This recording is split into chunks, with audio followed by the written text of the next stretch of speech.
Holder is getting ready for some big testimony this morning. He will speak before the House Judiciary Committee. That gets underway about 28 minutes away now, and it is hotly anticipated because expected to face some pretty tough questions on everything from the IRS targeting scandal to what Republicans are calling President Obama's illegal overreach.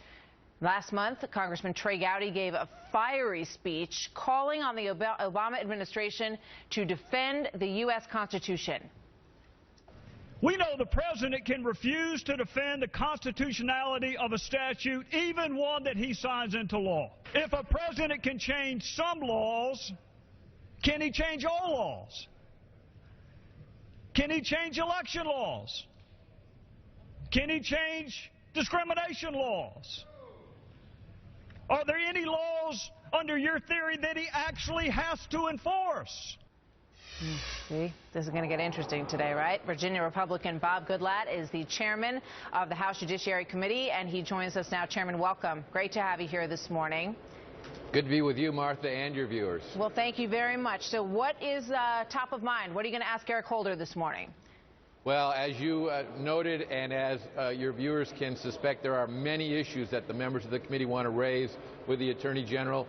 I think the top two will be the issue of executive overreach, particularly as it pertains to the actions of the Attorney General himself in matters before the Justice Department, not enforcing drug laws, for example.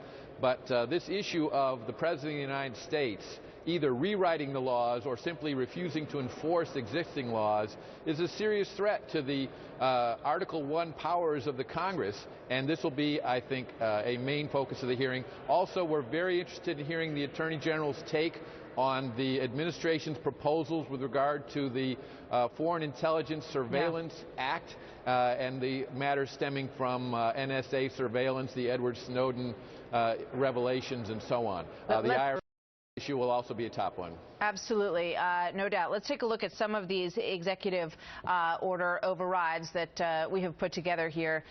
There is a look at the comparison between President Obama and previous presidents, George Bush and Bill Clinton. President Obama is at 176, George Bush 291, and Bill Clinton had a whopping 364 executive orders. So a lot of folks on the other side of the aisle from you look at that and say, big deal. You know, he really hasn't done anything in terms of numbers that compares to previous presidents.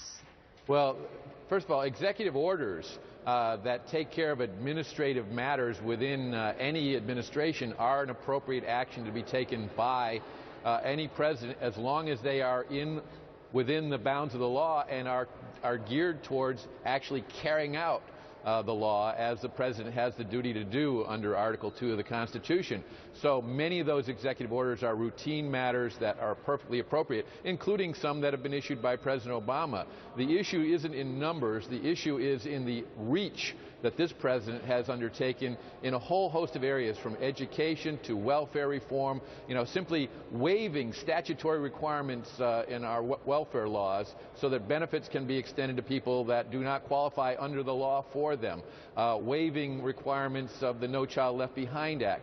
Many of these things need to be addressed in the Congress, not in the White House, and the president should be turning to the Congress and saying these laws need to be changed, and not I have a pen and a cell phone and if you don't do it, I'll do it myself. That does not help build public confidence, and certainly not confidence in the Congress that if we pass new laws, he's going to enforce them. And that's the problem with immigration reform, as the Speaker noted a couple of months ago.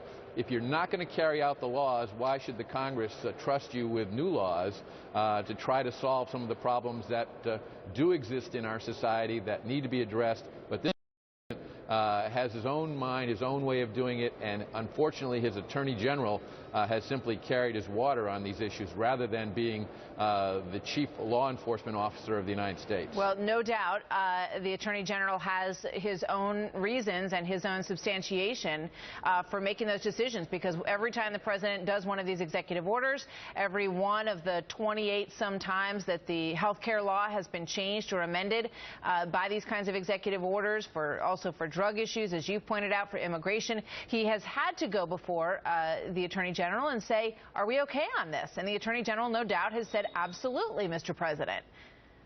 It's an unbelievable stretch of things like the concept of prosecutorial discretion, which is something that's good to have in the law because there are hard cases where you'd say, you know what, that case doesn't deserve full enforcement. But when you take an entire class of people, maybe 1 million people, and say we're going to apply prosecutorial discretion to all of them, that to me is a serious abuse of the separation of powers in our Constitution. It's the Congress that writes the laws, the President's duty to carry them out. If he doesn't like a particular law, he needs to carry it out nonetheless. And if that's unpopular with the public, they'll put pressure on the Congress to change a law that they think is needing to be changed. But the Congress needs to do it, not the President. Yeah, a lot of questions about the process as it's been undertaken, to be sure. So we will be watching. Thank you so much for coming here first, Congressman. Good to talk to you this morning. We'll see Thanks, what Martha. happens at the top.